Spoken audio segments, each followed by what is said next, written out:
Que feriez-vous si on vous demandait de céder la place qui vous revient simplement parce que quelqu'un d'autre pense qu'il la mérite davantage? Il semble y avoir une erreur, monsieur. Nous avons besoin que vous déménagiez pour accueillir notre passager VIP, a déclaré Emily Harper, l'hôtesse de l'air, d'un ton condescendant malgré les mots polis. Ce siège est réservé uniquement à nos membres Platinum. Vous n'avez pas votre place et ne pouvez pas vous asseoir ici. Derrière elle se tenait Laura Hensley, une femme blanche élégamment vêtue, tapotant avec impatience sa montre de créateur. Ses yeux se tournèrent entre James, l'homme noir occupant le siège qu'il occupait, le siège 2A, qu'elle considérait clairement comme sa place légitime. « Je m'assois toujours là. C'est pratiquement mon siège, » marmonna-t-elle, juste assez fort pour que les passagers à proximité l'entendent. James leva les yeux, la confusion traversant son visage. Il avait tout fait correctement. Réservé tôt, payé intégralement, arrivé à l'heure. Il était membre Platinum, mais d'une manière ou d'une autre, sa présence à ce siège était présentée comme un problème à résoudre. James attrapa calmement son portefeuille et sortit sa carte de membre Platinum. « Je suis membre Platinum, » répondit-il d'un ton neutre, « et c'est le siège qui m'est attribué. » Le sourire de l'hôtesse de l'air se resserra. Une lueur de surprise traversa son visage, rapidement remplacée par de la détermination. « Je comprends, monsieur, mais ce siège particulier est généralement réservé à un meilleur client, » désignant Laura Hensley, notre membre Platinum régulier qui vole fréquemment avec nous. L'implication était claire. Quel que soit son statut, James n'avait pas sa place à ce siège.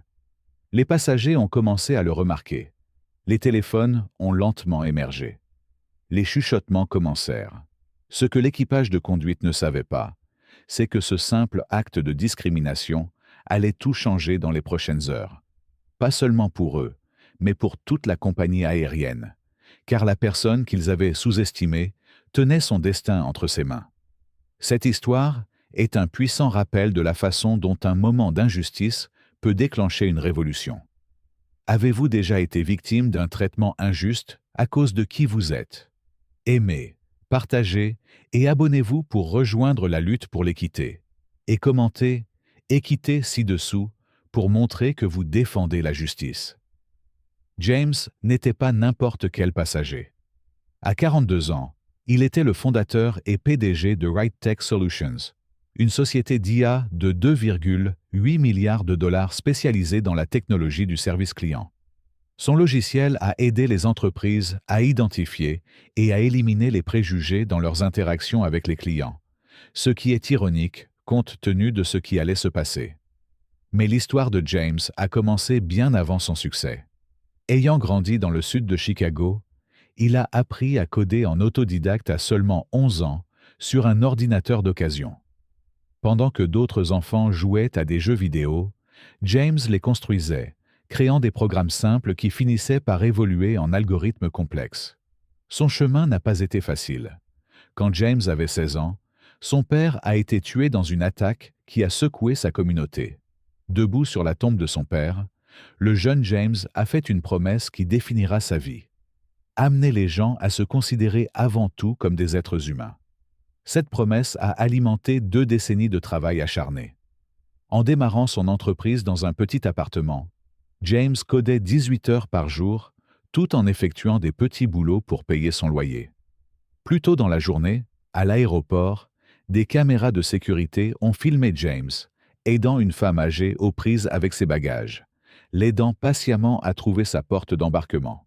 Il ouvrait les portes aux étrangers, remerciait nommément chaque employé des services et donnait généreusement des pourboires au café de l'aéroport, non pas parce qu'il était surveillé, mais parce que James Carter était tel, humble malgré son succès, gentil malgré son pouvoir.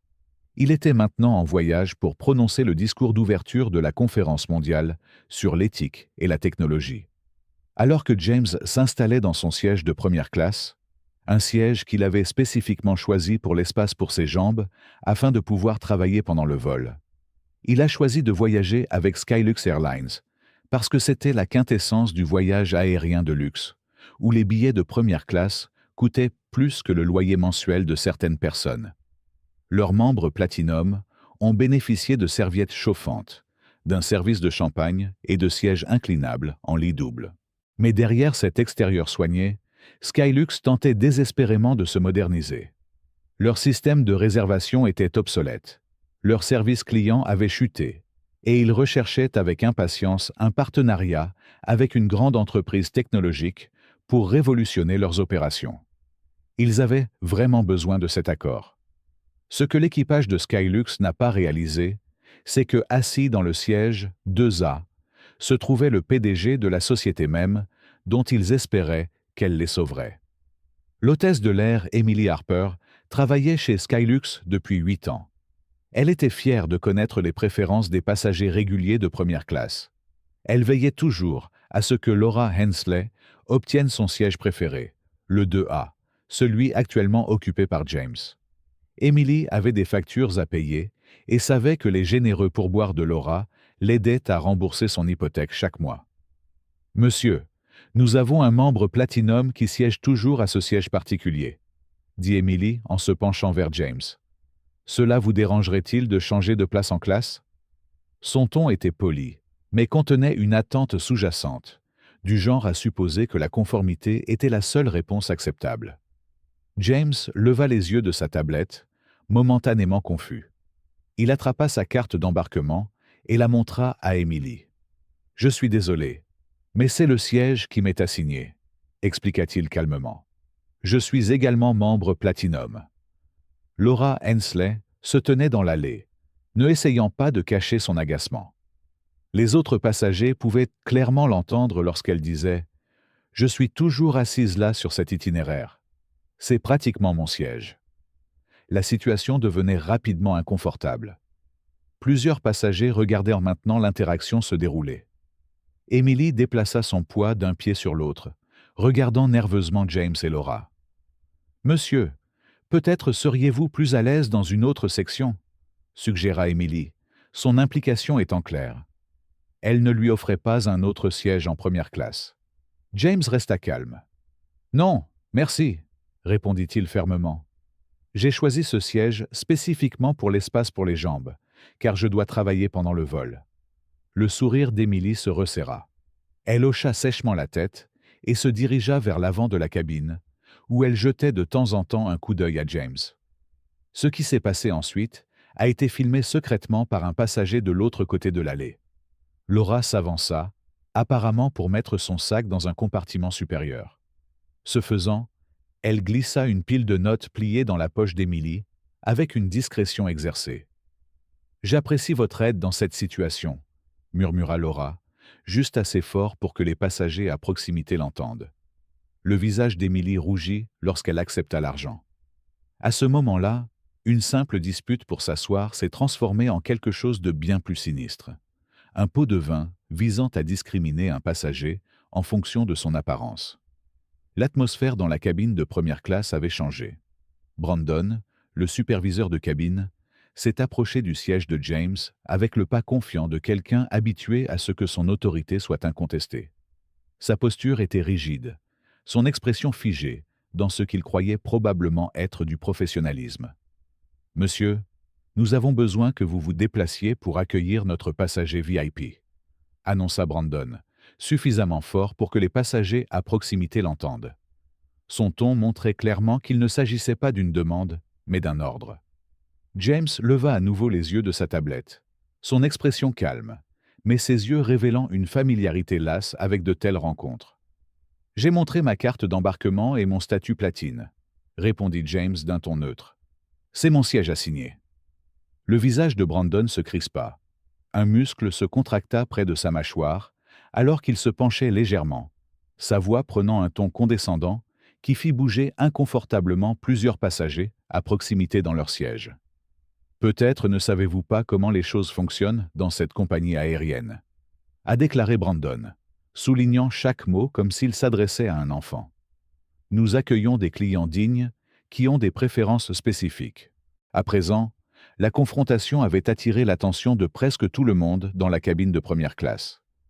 Une femme d'affaires de l'autre côté de l'allée a discrètement orienté son téléphone vers l'interaction, enregistrant ouvertement l'escalade de la situation. En quelques heures, ces vidéos seraient visionnées des millions de fois en ligne. Laura restait debout dans l'allée, son sac à main de créateur serré contre sa poitrine, son impatience devenant de plus en plus théâtrale. Elle vérifia sa montre d'un air dramatique, avant de laisser échapper un soupir exagéré qui résonna dans la cabine. « J'ai un rendez-vous important juste après l'atterrissage », annonça-t-elle à personne en particulier. « J'ai besoin de mon siège habituel. » C'est plus que ridicule. Les expressions des autres passagers racontaient la véritable histoire. « Vous devriez vous lever du siège. De toute façon, il ne ressemble même pas à quelqu'un qui peut se le permettre », a déclaré l'un d'eux. Brandon, enhardi par la performance de Laura, se pencha plus près de James. Sa voix tomba presque à un murmure, mais dans le calme tendu de la cabine, ses paroles étaient toujours audibles par ceux qui se trouvaient à proximité. « Monsieur, nous pouvons le faire de la manière la plus simple, ou nous pouvons rendre cela difficile. Votre choix. » La menace planait dans l'air. Un moment qui s'est prolongé en quelques secondes, pendant que les passagers retenaient leur souffle, attendant la réponse de James. Beaucoup de gens auraient pu céder à ce stade, sous la pression de la confrontation publique, la menace implicite, le désir d'éviter une nouvelle escalade. Mais James Carter n'était pas la plupart des gens. Son calme n'a jamais faibli, alors qu'il regardait Brandon directement dans les yeux. « Je ne bouge pas », déclara-t-il fermement. « C'est mon siège. » 6 mots simples, prononcés sans colère ni agressivité, mais avec une certitude absolue. Le visage de Brandon rougit. Cela ne se passait pas comme prévu. Il se redressa, ajusta sa cravate d'uniforme et, sans ajouter un mot, se dirigea d'un pas vif vers l'avant de la cabine. Il a décroché le téléphone de service, dos aux passagers, mais ses gestes agités étaient visibles de tous. Les lignes étaient tracées. Ce qui aurait dû être un vol de routine était sur le point de devenir quelque chose qu'aucune des personnes impliquées n'oublierait jamais.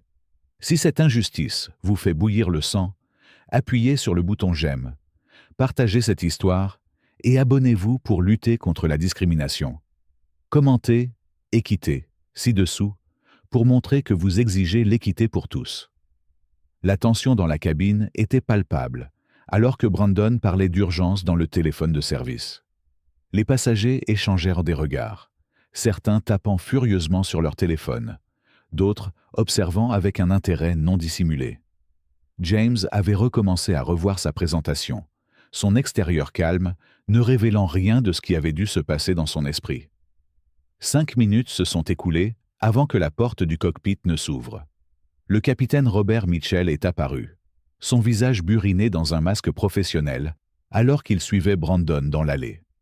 Emily les suivit, visiblement mal à l'aise face à l'escalade de la situation. L'apparition du capitaine signala à tout le monde que l'affaire allait au-delà d'une simple dispute pour s'asseoir. C'était maintenant une intervention officielle. Le capitaine Mitchell s'arrêta à côté du siège de James, dominant le passager assis. Sa voix portait l'autorité exercée de quelqu'un habitué à se faire obéir, sans poser de questions.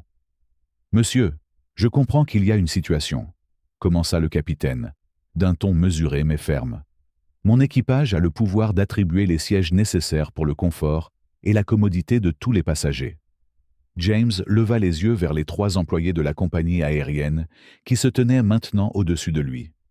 La dynamique du pouvoir n'était pas subtile. 3 debout, 1 assis. Pourtant, le sang-froid de James n'a jamais faibli.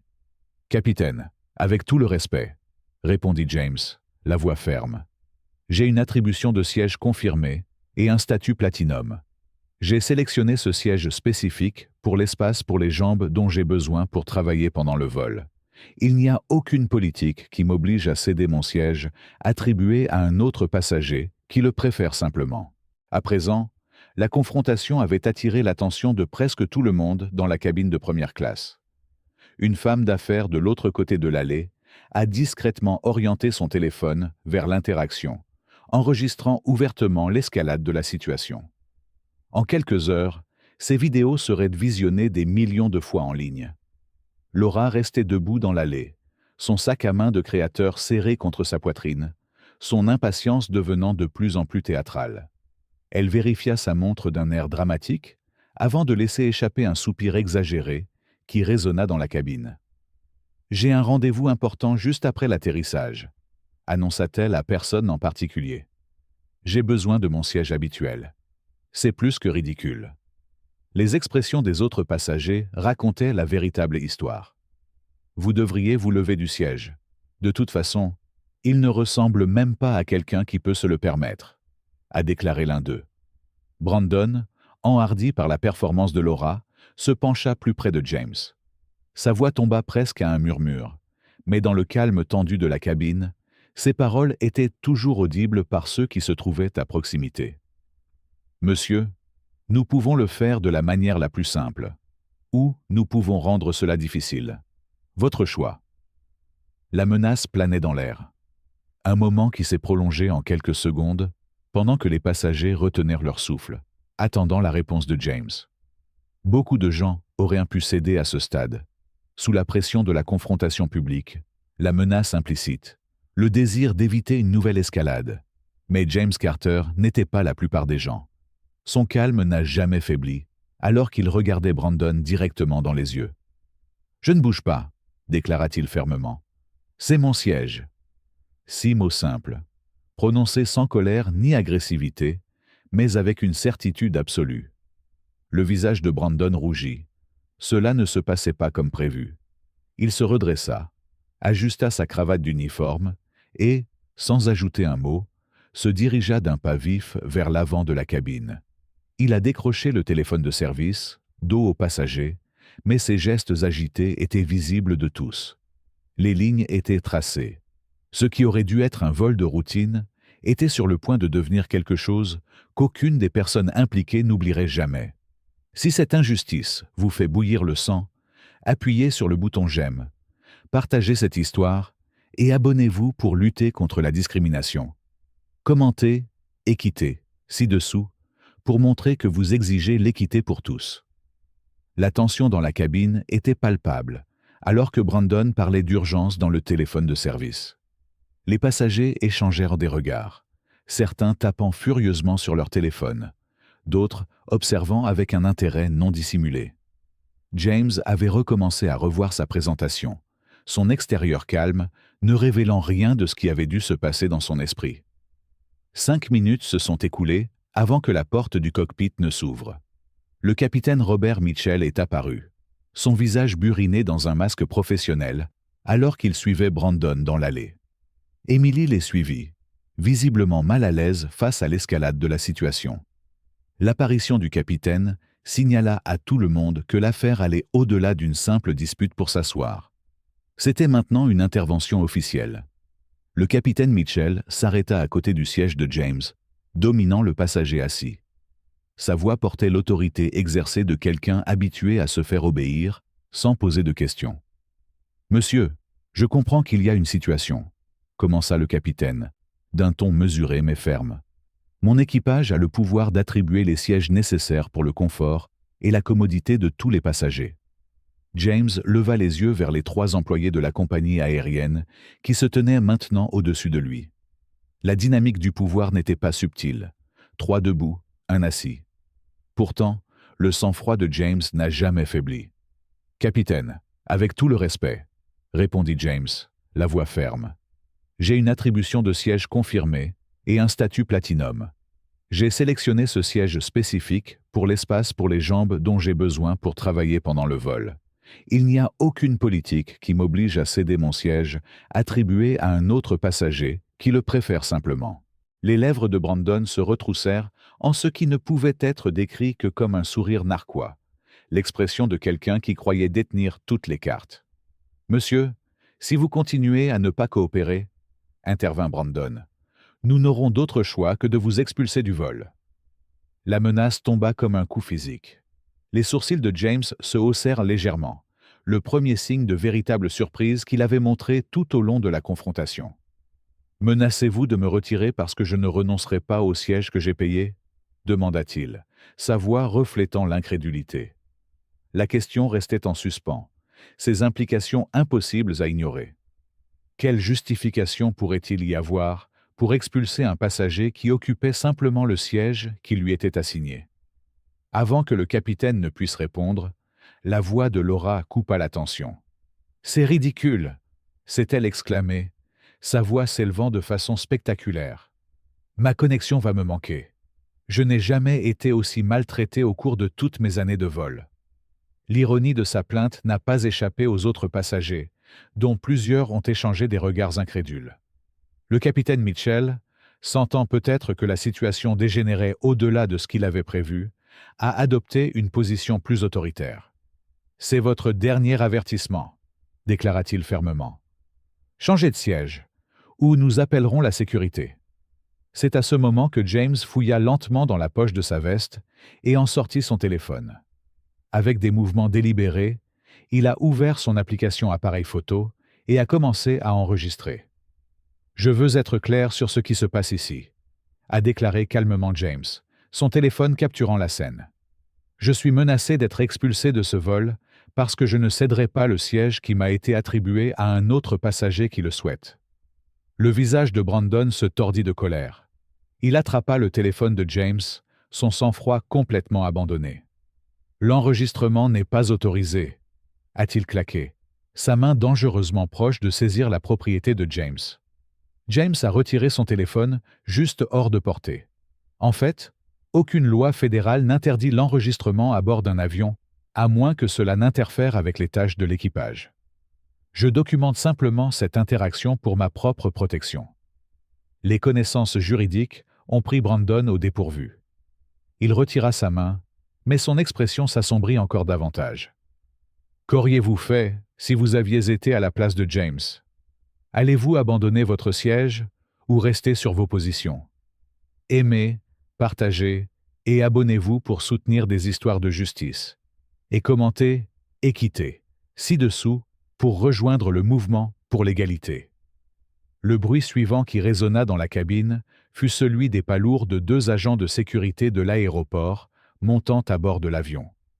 Leur arrivée marque un point de non-retour. Les agents de sécurité se déplaçaient avec une efficacité éprouvée dans l'allée, suivant les gestes de la main de Brandon directement vers le siège de James. La cabane était devenue complètement silencieuse. Même les bruits ambiants de l'avion semblaient s'être estompés, alors que toute l'attention était concentrée sur la confrontation. James restait assis, sa posture droite, son expression composée malgré l'humiliation qui lui était infligée. Son téléphone a continué à enregistrer là où il l'avait placé sur ses genoux. « Monsieur », commença le premier agent de sécurité, « nous avons été informés qu'il existe une situation nécessitant votre expulsion de l'avion. » James hocha la tête une fois, reconnaissant la présence de l'officier tout en préservant sa dignité. « J'aimerais comprendre la politique spécifique de la compagnie aérienne que je viole, » a-t-il demandé, d'une voix claire et mesurée. « Je suis assis à mon siège assigné avec une carte d'embarquement valide et un statut platinum. » Les agents de sécurité échangèrent des regards gênés. Il devenait de plus en plus évident qu'ils avaient été appelés pour expulser un passager qui n'avait enfreint aucune règle. « Monsieur, vous devez rassembler vos affaires et venir avec nous », a déclaré le deuxième officier, évitant complètement la question. James regarda directement le capitaine Mitchell, qui se tenait à plusieurs mètres, flanqué de Brandon et Emily. « Suis-je expulsé pour avoir refusé de céder mon siège correctement attribué à un autre passager ?» demanda directement James, sa question dépassant le prétexte. « Vous êtes expulsé pour avoir créé du désordre », répondit le capitaine, les mots sonnant creux même lorsqu'il les prononçait. Un murmure parcourut la cabine. Un homme âgé au 2e rang secoua la tête en guise de confirmation, tandis qu'une jeune femme au fond de la première classe essuyait les larmes de ses yeux. Avec une dignité tranquille, James commença à rassembler ses affaires. Il ferma l'étui de sa tablette, rangea ses notes de présentation dans sa mallette et se leva lentement. Laura, qui avait regardé toute la scène se dérouler, n'a pas caché sa satisfaction. Un sourire suffisant apparut au coin de sa bouche, alors qu'elle regardait James être escorté de son siège maintenant, croyait-elle. « C'est bien pour lui. Il n'a clairement pas sa place », fit une voix quelque part dans la cabine. « Mais Il n'a rien fait de mal, a appelé un autre passager. J'enregistre tout ça, annonce un troisième. Mais malgré les commentaires, James était en train d'être renvoyé. Il marchait la tête haute, le dos droit, les yeux tournés vers l'avant. La posture d'un homme qui avait déjà été confronté à l'injustice et savait comment maintenir sa dignité face à cette injustice. Alors qu'il passait devant la rangée où Brandon supervisait le déménagement, quelque chose s'est produit qui deviendra plus tard un élément de preuve clé. Laura, se croyant inaperçue, glissa un autre billet plié dans la poche de Brandon. « Merci d'avoir géré cette situation », a-t-elle murmuré, sa voix juste assez forte pour être captée par les téléphones enregistreurs de plusieurs passagers. La première classe devrait avoir des normes. L'implication de ces paroles flottait dans l'air comme un nuage empoisonné. Alors que James descendait de l'avion, escorté par la sécurité, il sortit une fois de plus son téléphone. Ses doigts se déplaçaient rapidement sur l'écran, alors qu'il composait un message texte à sa COO, Claire.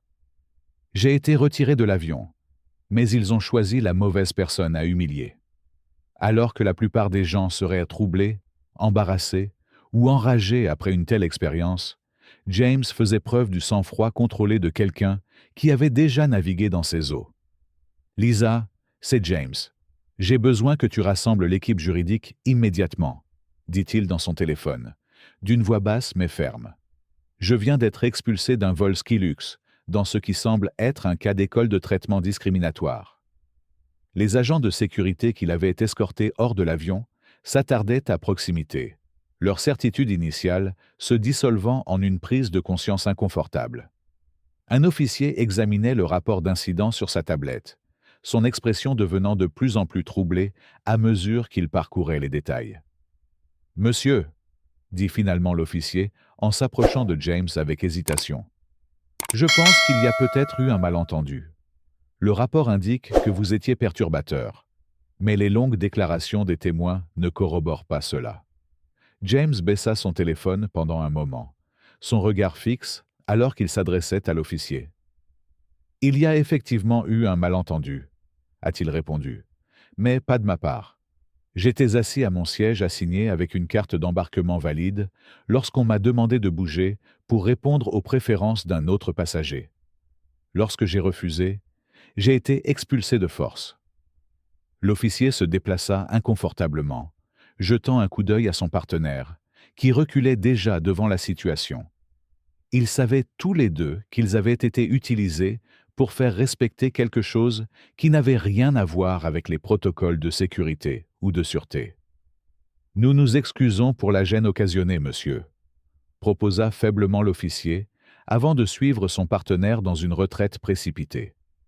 James a immédiatement recommencé à documenter l'incident, en enregistrant un mémo vocal détaillé racontant chaque interaction, chaque mot prononcé, chaque nuance du langage corporel qu'il avait observé. Alors qu'il parlait dans son téléphone, une jeune femme s'approcha avec hésitation. Elle tenait son bagage à main dans une main et son téléphone dans l'autre. James la reconnut immédiatement. Elle était assise en face de lui, en première classe. « Excusez-moi, monsieur, » dit-elle, sa voix teintée d'indignation en sa faveur. « Je t'ai suivi hors de l'avion parce que je ne pouvais pas rester assis là et faire partie de ce qui se passait. J'ai tout enregistré, depuis le moment où l'agent de bord s'est approché de vous pour la première fois jusqu'à ce qu'il vous force à descendre de l'avion. » Elle leva son téléphone, montrant à James la vidéo. Des images claires et dégagées qui capturaient non seulement son expulsion, mais aussi le moment accablant où Laura a glissé de l'argent à Brandon. Il s'agissait clairement d'une discrimination, a poursuivi la femme, la voix légèrement tremblante d'émotion. « Tu devrais avoir ça. » L'expression de James s'adoucit pour la première fois depuis le début de l'épreuve. « Merci, » dit-il avec une véritable gratitude. « Cela peut être très utile. » Ils ont échangé leurs coordonnées, la femme promettant de lui envoyer immédiatement la vidéo complète et non éditée, et de témoigner si nécessaire. Ce qu'elle ne savait pas, ce qu'aucun d'eux ne savait, c'est que sa vidéo serait bientôt vue par des millions de personnes. Pendant ce temps, de retour dans l'avion, une scène très différente se déroulait. Laura Hensley, s'était confortablement installé dans le siège de James, sa satisfaction suffisante étant à peine dissimulée, alors qu'Emily lui offrait une coupe de champagne gratuite. « Je suis vraiment désolé pour la perturbation, Miss Hensley », offrit Emily avec déférence. « Nous voulons nous assurer que le reste de votre vol soit parfait. » Dans la cuisine, hors de la vue des passagers, Brandon et Emily échangèrent des regards entendus, tandis que Brandon comptait discrètement les billets pliés que Laura lui avait glissés. 200 $. Le prix qu'ils avaient accepté pour humilier un homme dont le seul délit était d'occuper un siège qu'il avait légitimement acheté. « Beau bonus aujourd'hui », murmura Brandon, en mettant l'argent dans son portefeuille. Certains passagers savent comment faire preuve d'appréciation. Ni l'un ni l'autre ne réalisaient que cette prime leur coûterait bientôt bien plus qu'ils ne pouvaient l'imaginer. Soudain, un appel est parvenu à l'équipage pour une réunion d'urgence. L'appel provenait d'un administrateur de la compagnie aérienne, qui les informait qu'ils venaient de commettre une grave erreur qui pourrait leur coûter leur emploi. Tous les trois étaient effrayés en se regardant, essayant de comprendre ce qui se passait. L'atmosphère avait changé et, visiblement, ils n'avaient plus le contrôle. Qui était exactement l'homme qu'ils ont retiré du siège VIP et expulsé de l'avion? Au dernier étage de l'élégant siège social aux parois de verre de Skylux Airlines, le PDG de Skylux, David Thompson, examinait les projections trimestrielles lorsque son téléphone a sonné avec un appel interne du service des relations publiques. « Monsieur, nous pourrions être confrontés à une situation grave. » La voix du directeur des relations publiques portait une pointe de panique indubitable. Une vidéo devient virale, montrant l'un de nos passagers en train d'être expulsé d'un vol ce matin. Thompson soupira, d'abord dédaigneux. « Des passagers sont expulsés chaque jour pour comportement perturbateur, Megan. Traitez-le avec la déclaration habituelle. »« Monsieur, c'est différent », a insisté le directeur des relations publiques. Le passager n'a pas perturbé. C'était un homme noir en première classe qui a refusé de céder le siège qui lui avait été attribué à une femme blanche. La vidéo montre notre personnel acceptant de l'argent de la femme avant et après son expulsion. Le sang s'écoula du visage de Thompson, tandis qu'il en comprenait les implications. « Envoyez-moi la vidéo maintenant. » Alors que Thompson regardait les images sur son moniteur, son expression est passée de l'inquiétude à l'horreur. La discrimination évidente, l'argent changeant de main, le sang-froid digne de l'homme en train d'être expulsé. C'était une catastrophe de relations publiques qui s'est déroulée en temps réel. « Qui est-il » demanda Thompson. « Avons-nous identifié le passager ?» Il y eut un moment d'hésitation avant que le directeur des relations publiques ne réponde. « Oui, monsieur. D'après le manifeste, son nom est James Carter. » Le silence qui suivit fut assourdissant. « Avez-vous dit James Carter » demanda finalement Thompson, sa voix à peine au-dessus d'un murmure. « Oui, monsieur. Est-ce que ce nom vous dit quelque chose ?» Thompson s'effondra sur sa chaise, regardant fixement le plafond. James Carter est le fondateur et PDG de Right Tech Solutions, la même société que nous courtisons pour un partenariat de 50 millions de dollars. La même société qui achète discrètement nos actions depuis 2 ans. À des kilomètres de là, dans un salon d'aéroport privé, James était assis au centre d'une équipe qui se rassemblait rapidement.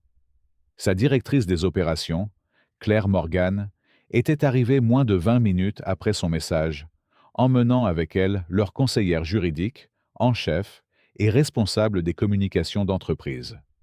Les ordinateurs portables étaient ouverts, les téléphones bourdonnaient et l'atmosphère crépitait d'énergie concentrée.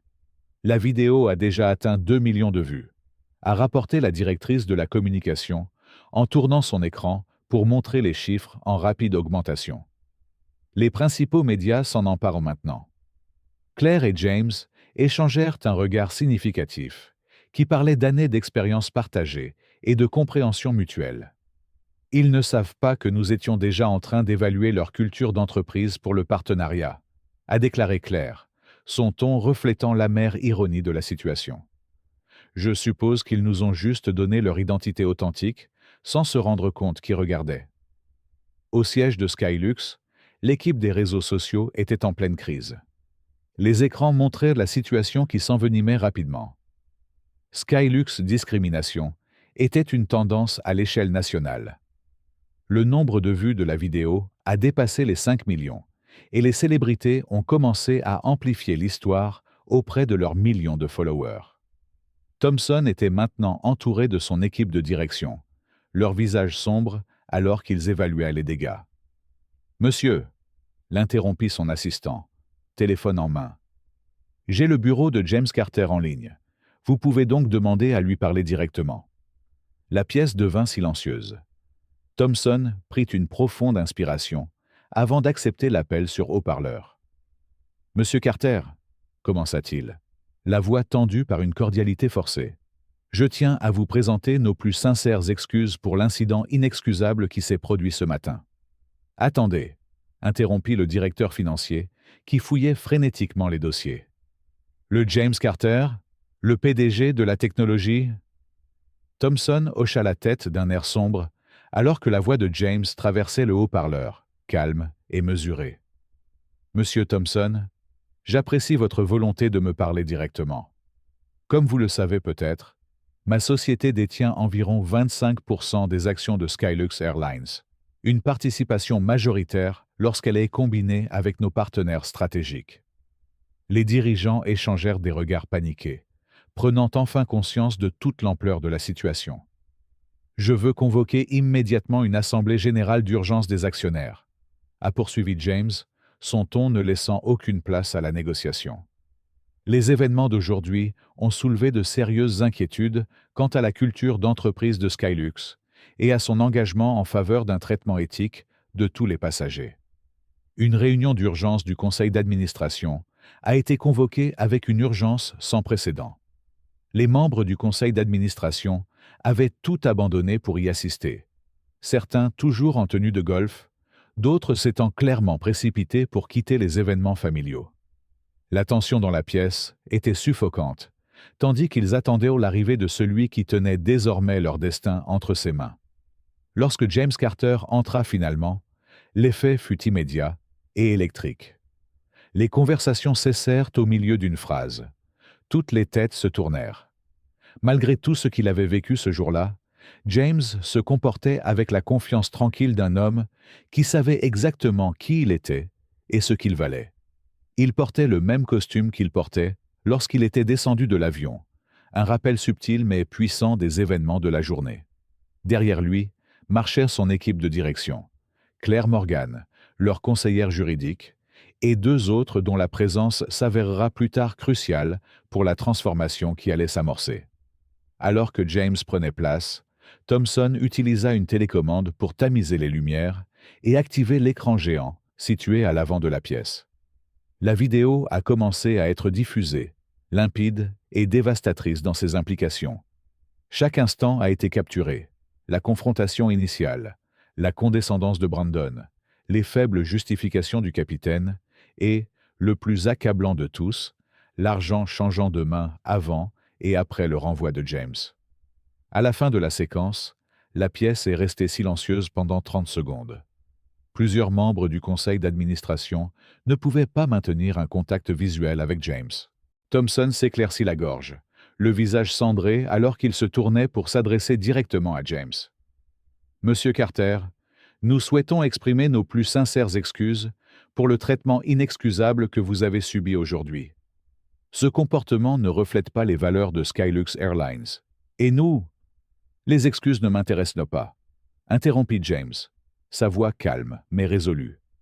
La franchise de sa réponse provoqua une ondulation visible dans la pièce.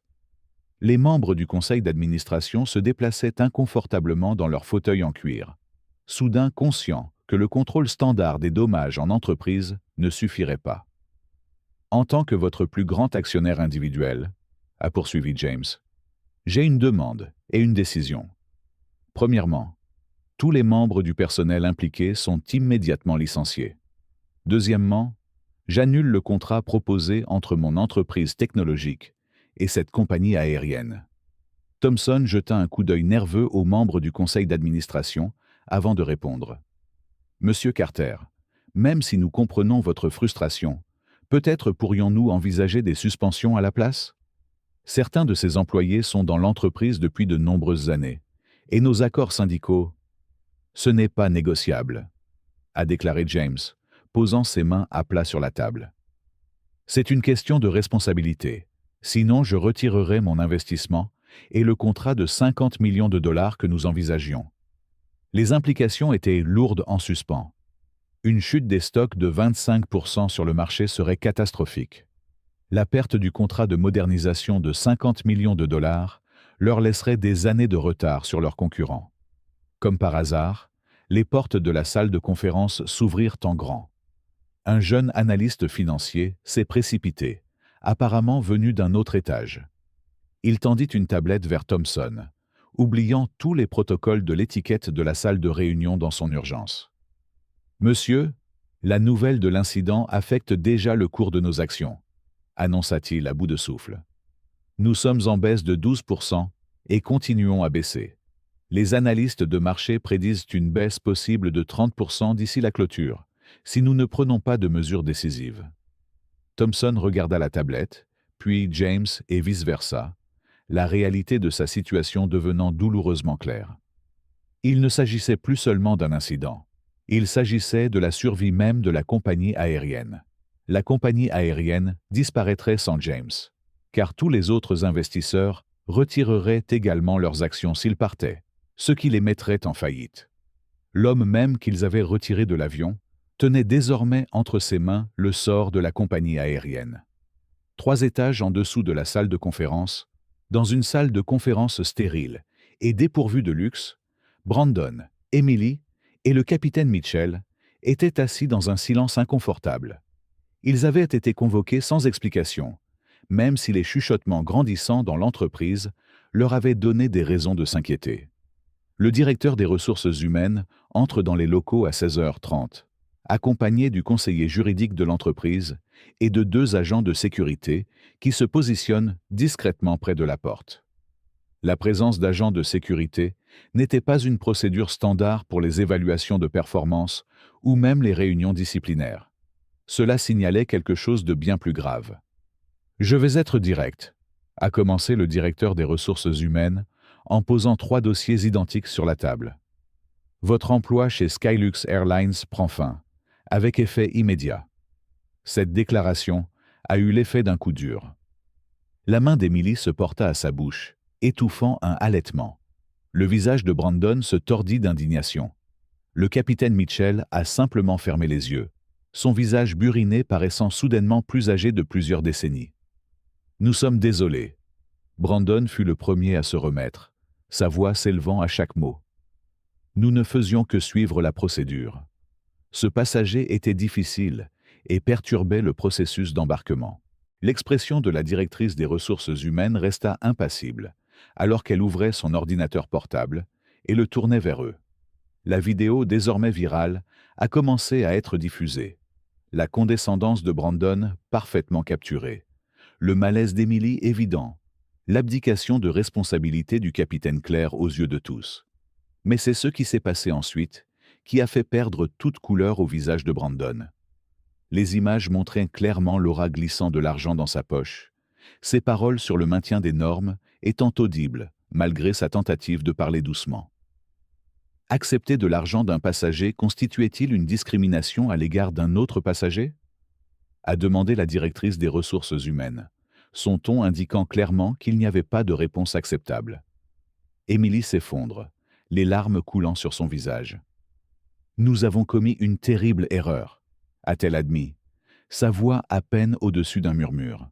« Je savais que c'était mal, même au moment où cela se produisait, mais je ne l'ai pas arrêté. » Le capitaine Mitchell, un homme qui avait traversé de véritables tempêtes au cours de sa carrière, semblait incapable de surmonter celle-ci. « Je faisais simplement confiance à l'évaluation de mon équipage, » proposa-t-il faiblement. « Je n'ai pas personnellement été témoin de la confrontation initiale. » « Vous avez tous manqué à vos responsabilités aujourd'hui, » a déclaré fermement le directeur des ressources humaines. « Pas seulement envers l'entreprise, mais envers la décence humaine fondamentale. Le passager que vous avez expulsé était James Carter, PDG de RightTech Solutions et notre plus grand actionnaire individuel. La révélation les frappa comme un second coup. Les pleurs d'Emily s'intensifièrent. Le visage de Brandon, auparavant rouge de colère, était maintenant complètement vidé de ses couleurs. Vous serez accompagné pour récupérer vos affaires personnelles, puis jusqu'à la sortie, poursuit la DRH. Votre salaire final comprendra 2 semaines d'indemnité de départ, ce qui est plus que généreux compte tenu des circonstances. Alors qu'ils étaient conduits hors de la pièce, les 3 anciens employés ont vécu ce que James avait ressenti plus tôt dans la journée. L'humiliation d'être escortés dehors, pendant que d'autres regardaient. La symétrie était à la fois parfaite et dévastatrice. Pendant ce temps, dans l'auditorium principal du siège de Skylux, des centaines d'employés s'étaient rassemblés pour une annonce sans précédent. Le PDG montait sur scène, flanqué de James Carter et de son équipe. Aujourd'hui, Skylux Airlines a laissé tomber l'un de nos passagers de la manière la plus fondamentale, a commencé Thompson, sa voix résonnant dans la pièce feutrée. Cet échec n'était pas seulement un incident isolé, il était symptomatique de problèmes systémiques que nous devons résoudre immédiatement et globalement. Il fit signe à James, qui s'avança pour expliquer la voie à suivre. Chaque employé de Skylux Airlines suivra une formation complète sur les préjugés avant de reprendre du service, a poursuivi Thompson. Ce programme de formation, développé par RightTech Solutions, deviendra un élément permanent de notre intégration et de notre formation continue. Les murmures se sont répandus dans la foule, alors que les employés prenèrent conscience de l'ampleur de ce qui était annoncé.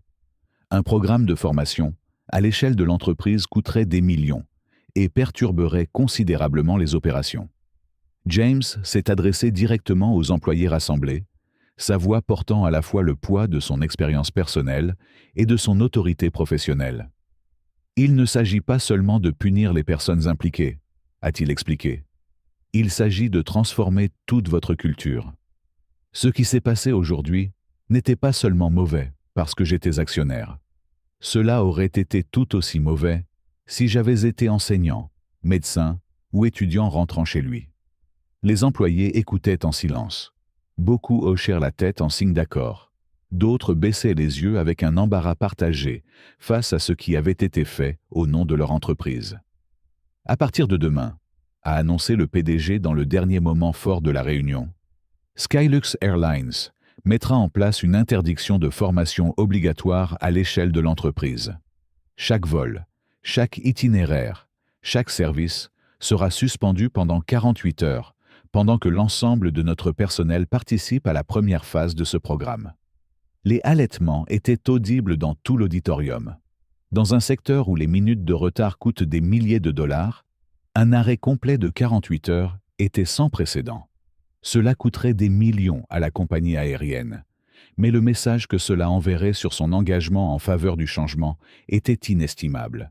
Alors que James regardait depuis la scène, il a vu les visages des employés traitant de cette nouvelle. Certains ont fait preuve de résistance, d'autres de soulagement, mais la plupart ont montré une reconnaissance croissante du fait que ce moment marquait un changement fondamental dans l'identité de leur entreprise.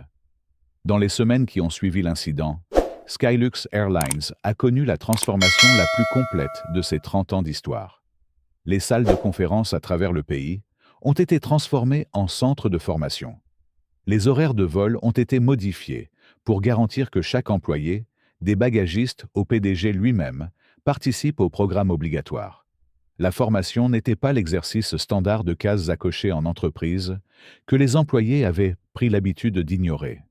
C'était immersif, stimulant et parfois inconfortable. Les employés ont été confrontés à leurs propres préjugés grâce à des exercices de simulation sophistiqués développés par l'équipe de psychologues comportementaux et de spécialistes de l'IA de RightTech. James a tenu à s'adresser personnellement à bon nombre de ces séances, debout devant des salles remplies d'employés sceptiques, parfois sur la défensive. « C'est votre opportunité de faire partie de la solution », leur a-t-il dit, sa voix portant le poids de son expérience personnelle. Ce qui m'est arrivé arrive chaque jour à des personnes qui n'ont pas mes ressources ni ma plateforme. Aujourd'hui, nous commençons à changer cela. Pour certains, Sa présence a été transformatrice, donnant un visage humain à ce que la direction aurait autrement pu qualifier de crise de relations publiques. Pour d'autres, sa volonté de s'engager malgré son traitement démontrait un engagement en faveur d'un véritable changement plutôt que d'une vengeance. En dehors de la bulle corporative de Skylux, les conséquences ont continué à se faire sentir. Brandon, Emily et Captain Mitchell ont découvert qu'à l'ère du numérique, la responsabilité vous suit partout. Leurs noms et visages étaient devenus synonymes de discrimination dans un secteur où la réputation est monnaie courante. Brandon était assis dans son appartement, entouré d'emails de refus d'autres compagnies aériennes. Expérience antérieure notée, mais nous avons décidé de rechercher d'autres candidats pour le moment. Le langage poli de l'entreprise ne pouvait masquer la réalité. Personne ne voulait embaucher l'homme de cette vidéo virale. Emily a fait face à des refus similaires, chacun approfondissant sa compréhension de la façon dont une seule décision pouvait modifier la trajectoire d'une carrière bâtie sur 8 ans. Au cours d'un entretien qui semblait initialement prometteur, l'expression du responsable du recrutement a changé dès que la reconnaissance s'est manifestée. Vous êtes l'agent de bord de cet incident de discrimination, n'est-ce pas? L'entretien s'est terminé peu de temps après. Le capitaine Mitchell, avec 30 ans d'expérience en vol, s'est retrouvé incapable d'obtenir même des postes de débutant au sein de l'industrie. Sa brillante carrière s'était réduite à ces quelques minutes de mauvais jugement au cours desquelles il n'avait pas réussi à défendre ce qui était juste. Laura Hensley n'a pas non plus été épargnée. Skylux avait mis en place une interdiction à vie, mais les conséquences s'étendaient bien au-delà de sa compagnie aérienne préférée. Elle était assise dans son salon, regardant la couverture médiatique de l'incident, son nom et ses actions discutées par les commentateurs nationaux. Son entreprise l'avait mise en congé administratif dans l'attente d'une enquête sur sa conduite. D'anciens amis s'étaient distanciés, refusant d'être associés à la femme désormais qualifiée de compagnie aérienne Laura sur les plateformes de médias sociaux. Pour la première fois peut-être, elle a été contrainte de faire face aux véritables conséquences de son droit. Pendant ce temps, Skylux mettait en œuvre des changements politiques radicaux, de nouvelles directives établissant une tolérance zéro pour la discrimination, des protocoles améliorés pour gérer les conflits de siège et une protection pour les employés qui signalaient une mauvaise conduite. Le manuel de l'employé a été réécrit pour indiquer explicitement que l'acceptation de cadeaux ou de paiement de la part des passagers en échange d'un traitement préférentiel constituait un motif de licenciement immédiat. Les passagers ont commencé à remarquer des différences presque immédiatement. De brefs entretiens réalisés aux portes d'embarquement et à la récupération des bagages ont révélé une perception changeante. Les agents de bord semblaient désormais plus attentifs à tout le monde, a noté un voyageur fréquent. Avant, on avait toujours l'impression qu'il y avait une hiérarchie invisible basée sur votre apparence ou ce que vous portiez. En fait, j'ai eu un problème avec l'attribution de mon siège, a partagé un autre passager. Mais la façon dont ils l'ont géré était tout à fait professionnelle. Ils ont trouvé une solution qui a fonctionné pour tout le monde, sans que personne ne se sente moins valorisé. Comme promis, James a progressivement rétabli son investissement à mesure que des changements mesurables étaient mis en œuvre et vérifiés par des auditeurs indépendants. Les actions de Skylux ont commencé à se redresser, même si le chemin du retour serait long.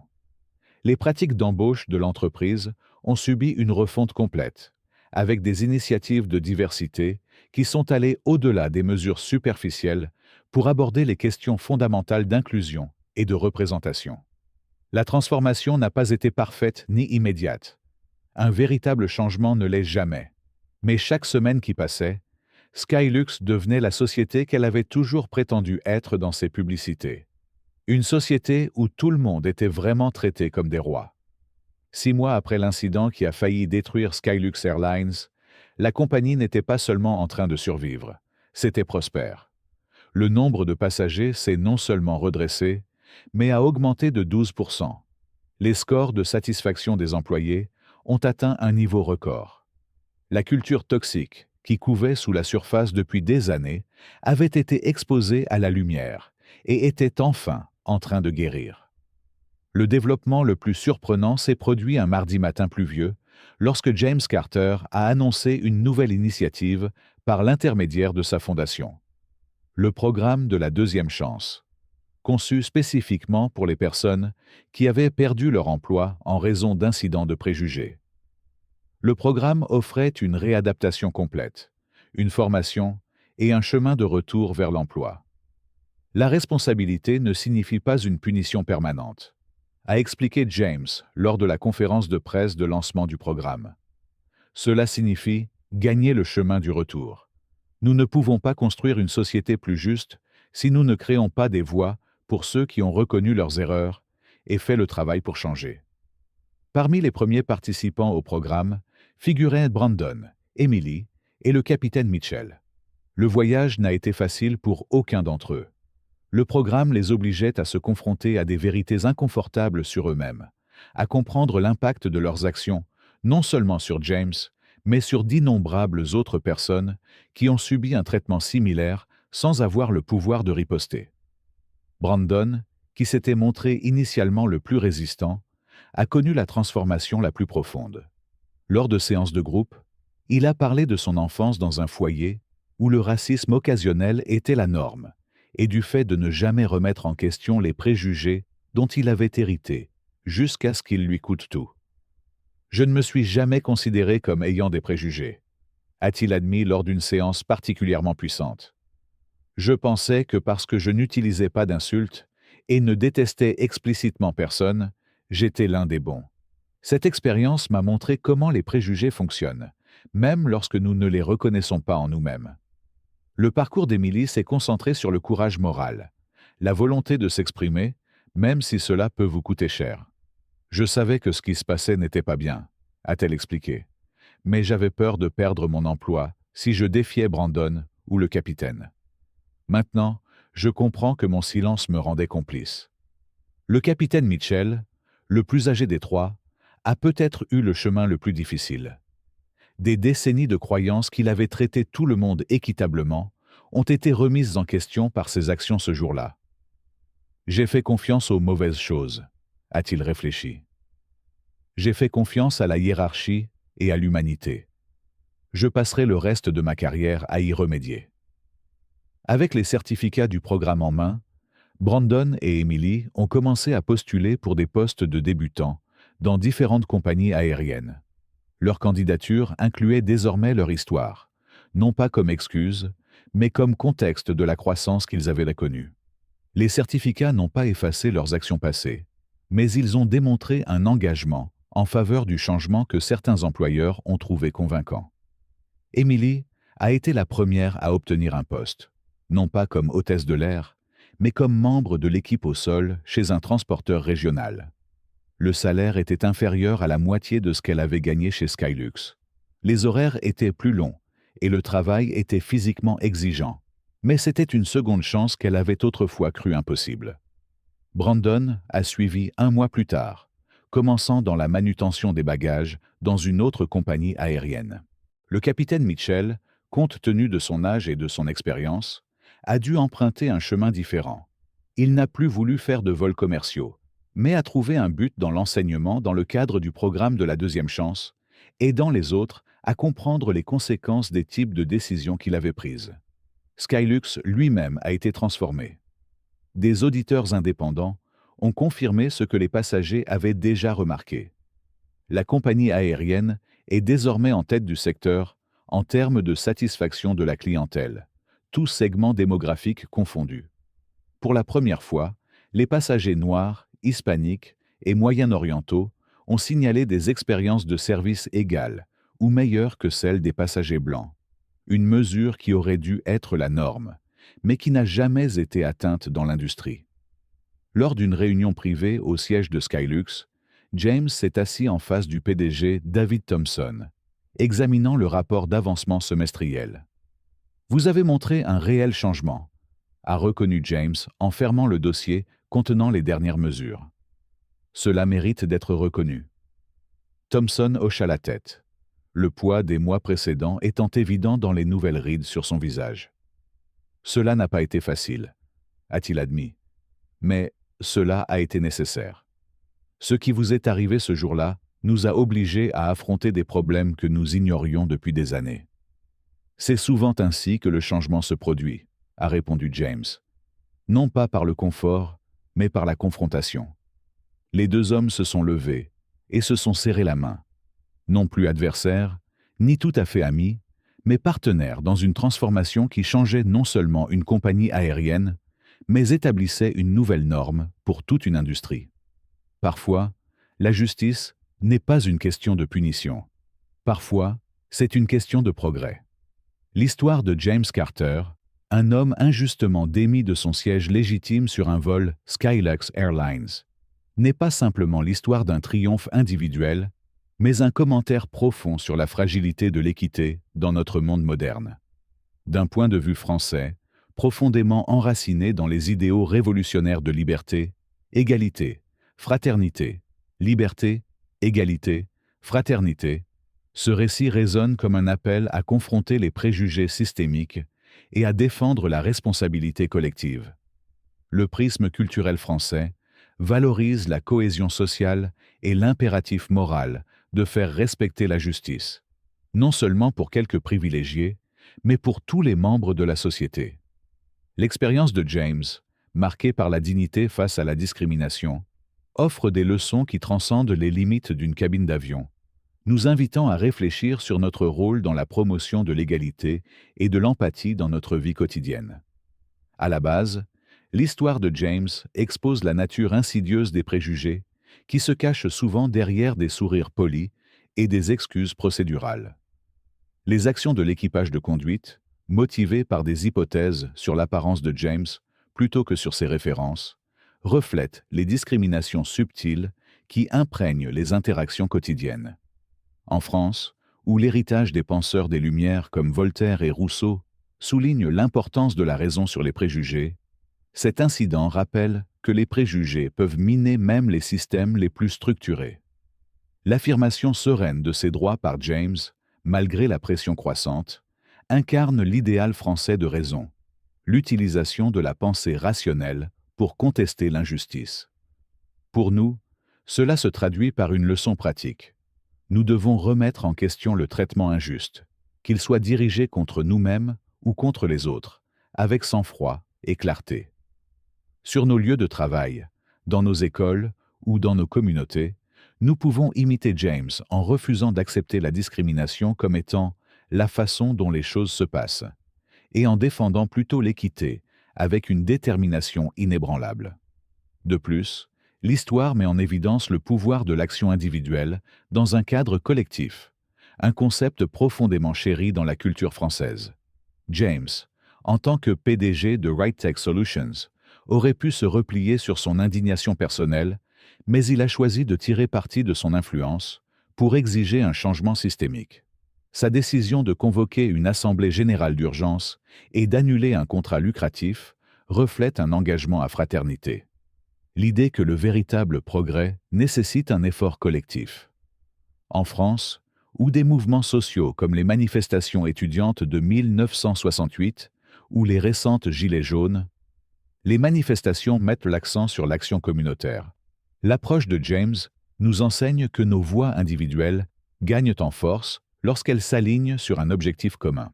Dans nos vies, cela signifie prendre la responsabilité de dénoncer l'injustice, que ce soit en soutenant des collègues marginalisés, en contestant des politiques biaisées ou en participant à des initiatives communautaires. Nous ne sommes pas des acteurs isolés. Nos actions se répercutent vers l'extérieur, façonnant la société dans laquelle nous vivons. La valeur française de solidarité, est encore éclairée par le passager qui a enregistré l'incident et l'a partagé avec James. Son acte de courage, descendre de l'avion pour se tenir à ses côtés, incarne la conviction française selon laquelle la justice est une entreprise collective. Ce moment souligne une leçon essentielle. Nous devons être des témoins actifs de l'injustice, et non des spectateurs passifs.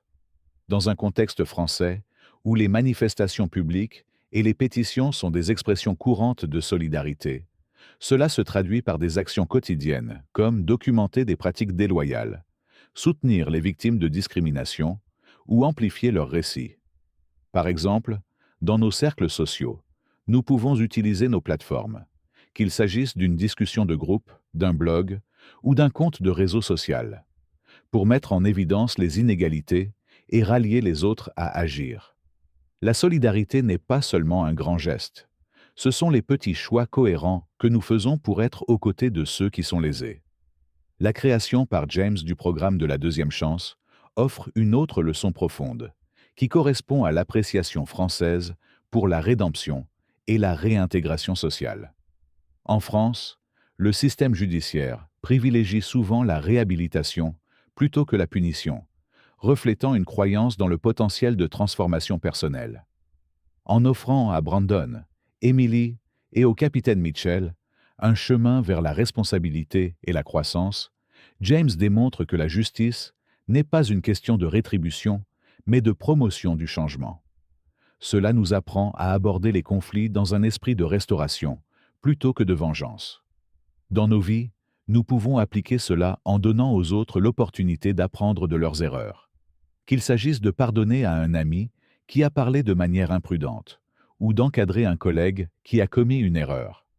En créant des espaces de croissance, nous contribuons à une culture d'empathie et de progrès, à l'image de l'idéal français d'une société qui élève tous ses membres.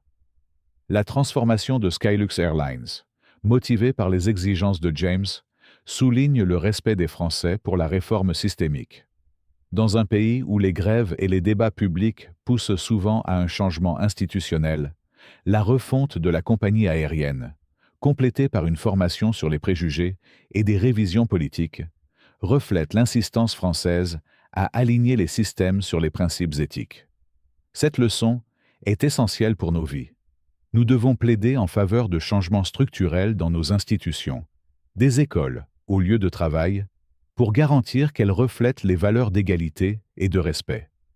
Par exemple, nous pouvons promouvoir une formation à la diversité dans nos entreprises, soutenir des politiques qui protègent les groupes marginalisés ou nous engager dans la gouvernance locale pour promouvoir l'inclusion.